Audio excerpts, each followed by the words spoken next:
This excerpt is called Becoming Darla. It's set in 1979, and it's from the beginning of the novel, which is called Ephemeris. I had 3 toys when I was growing up, and it was these 3 toys I kept each time we moved: a baby alive, a wiffle ball set, and a set of Lincoln logs. It got so my mother didn't have to ask which 3 toys I wanted to take when we packed up for the next rest stop. Her answer was always the same. A smart decision, a balanced array, she would say, indicating a small lot with her cool super long.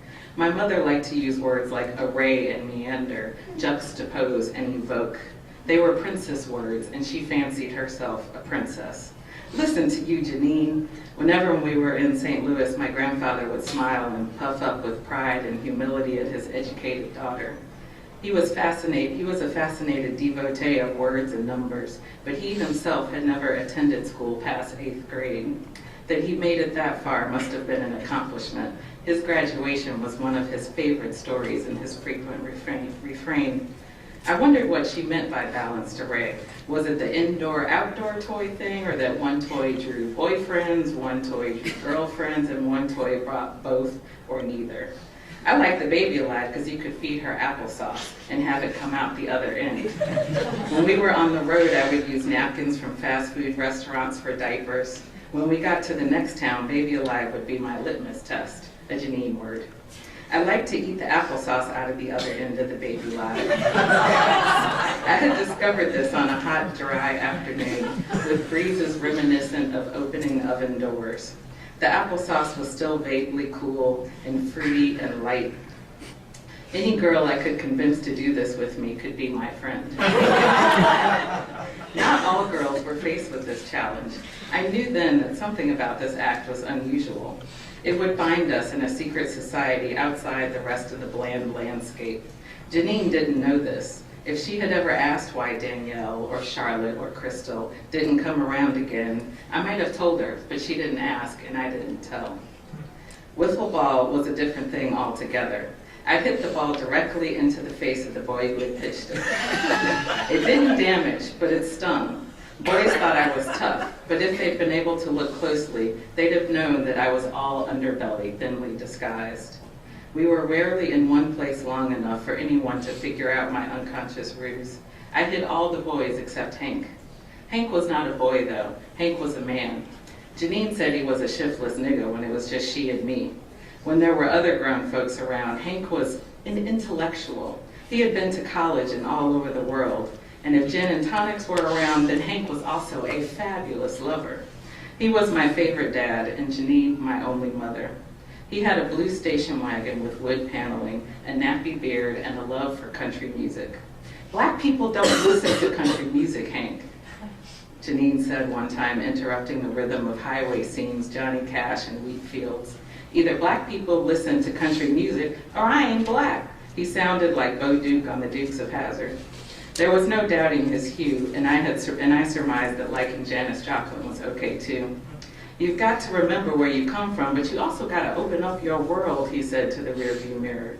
He knew the little girl was listening. He winked. I smiled. I liked the sound of that. You got to broaden your horizons, baby. Hank looked over at Janine and put his hand on her thigh, but all she gave him was profile as she stared at the long, flat road before them. That time, Wichita was behind us, Denver in front. Leaving or going to, I still wasn't sure. Denver would be the first place I wouldn't be ready to leave. We stayed there 10 months, down the street from Rosa Martinez. Rosa was Mexican. What are you? She asked one time after side-glancing my baby alive and rolling her eyes. She was 1.5 years older than me and uninterested in the brown plastic doll. I'm black, I told her, wondering why she would ask such a stupid question. I noticed Rosa was getting breast and felt the heat and tightness crawling up from my chest and spreading across my face for proposing we play with the doll. You must got something else in you with eyes like that, and look at your hair. It's straight and nappy at the same time. Girl, you're just all mixed up. She finished braiding her hair in the mirror. It shone against the white of her t-shirt. I could see the lace of her bra. Come here, let me do yours. She sat me down in front of the mirror and stood behind me. My one braid was as big as Rosa's forearm. My eyes were teeny compared to her big round ones. I didn't think she would be my friend. I shrank down into my sternum, but couldn't leave just yet. Sit up, girl, you're gonna get a hunch in your back like some old lady. Rosa tapped my shoulder with the brush. I was her doll. Hank's car was always dusty, but I liked it that way. He didn't mind if I got ice cream on the back seat. He seemed to enjoy going to the gas station to clean it out. He would move the books from the back seat to the way back in neat stacks. Leroy Jones, Nella Larson, Lao Tzu, Fyodor Dostoevsky. Who are all these people, Hank? Rosa wasn't afraid to ask. She licked the chocolate ice cream from its pink plastic spoon. She filled up all the senses, and I couldn't control myself. Before I knew it, I had pinched her. Ow, quit it, punk! Rosa smacked my arm away. So who are they? She smoked another spoonful. She sucked another spoonful. Hank backed out of the car. His ashy legs bent under brown baggy shorts. They are people, young lady. People just like you and me who have things to teach us as they learn and things they want to share. Rosa turned her back to the books and leaned against the side of the car. I like listening to music better than books, and they got a lot of things to say, too. Yes, they do, Rosa. There are lots of ways to communicate in the world. Hank looked at her in a friendly way that I did not like. Hank was mine, and Rosa was mine, and the two of them could not be friends. We would have to walk for ice cream from then on. I didn't tell Rosa she had dust on her behind from the side of the car. Let's go to my house, Rosa said as we pulled into the carport. Can I, Hank? I don't know, can you? He sang into the rearview mirror. May I corrected myself. Yes, you may, he smiled and continued to watch me from the mirror. Thanks, Hank. It seemed a mile from the middle of the back seat to the door, and I couldn't get out fast enough. I slammed the door in my haste, and then paused for a nanosecond, waiting for Hank to say something about abusing the equipment. But he drove away. I hadn't noticed that the engine was still running when my dingy sneakers found their place on the parched pavement, and I didn't stop to wonder where he was going. I remembered those moments when movement had meant freedom. I was awake and unencumbered and 6. Hank would take me driving on country roads. I would sit on his lap and steer. I was safe with him.